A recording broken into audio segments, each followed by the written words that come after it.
Good morning, I'm Hena Doba. We are coming on the air with breaking news this morning. President Donald Trump announcing that the U.S. has captured Venezuelan leader Nicolas Maduro and his wife overnight. The two have been flown out of the country, their whereabouts unknown at this hour. Officially, the Trump administration does not recognize Maduro as the Venezuelan president. Now, this capture coincided with U.S. military strikes in Venezuela's capital of Caracas. At least 7 explosions occurred.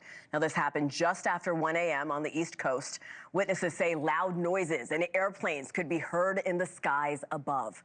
Smoke, you see it on your screen. It was seen rising throughout the night from the hangar of a military base in southern Caracas. Another military installation in the capital is also without power this morning.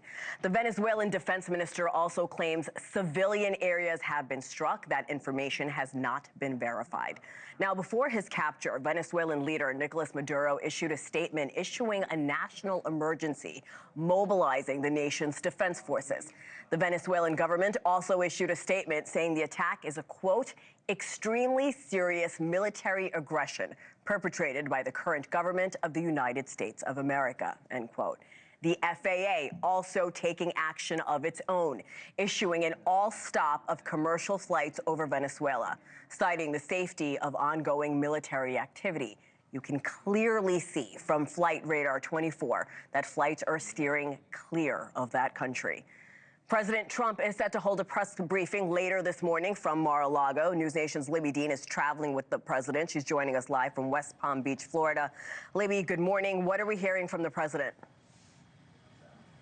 Well, good morning. Nothing since that post, Hena, but this is President Trump following through on what he has been really threatening for months now when it comes to Venezuela, conducting those strikes there on the ground and also capturing Maduro. Now, let's take a look at that post from President Trump. Just after 4 a.m. this morning, he wrote, "The United States of America has successfully carried out a large-scale strike against Venezuela and its leader, President Nicolás Maduro, who has been, along with his wife, captured and flown out of the country. This operation was done in conjunction with U.S. law enforcement.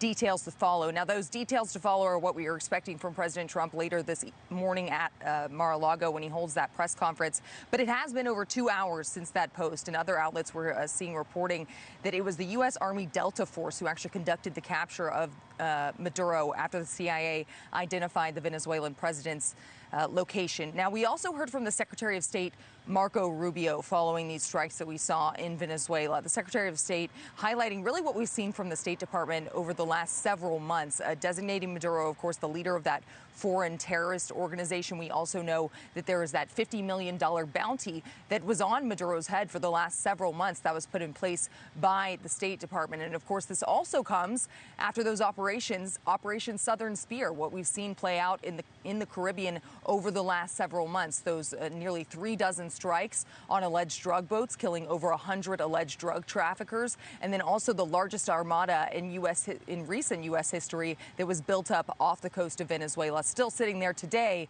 after we know that President Trump ordered these strikes in the late or early mornings, rather, from Mar-a-Lago. We'll be waiting for more details at that press conference, Hena. All right, Libby, I know you'll be at that press conference at 11 a.m. The president actually telling the New York Times a few moments ago this was a brilliant operation. Libby Dean, live in Florida for us. We'll check in with you later. Thank you. Thank you for watching. Subscribe below and download our NewsNation app right now on your phone, and you will get fact-based, unbiased news for all Americans.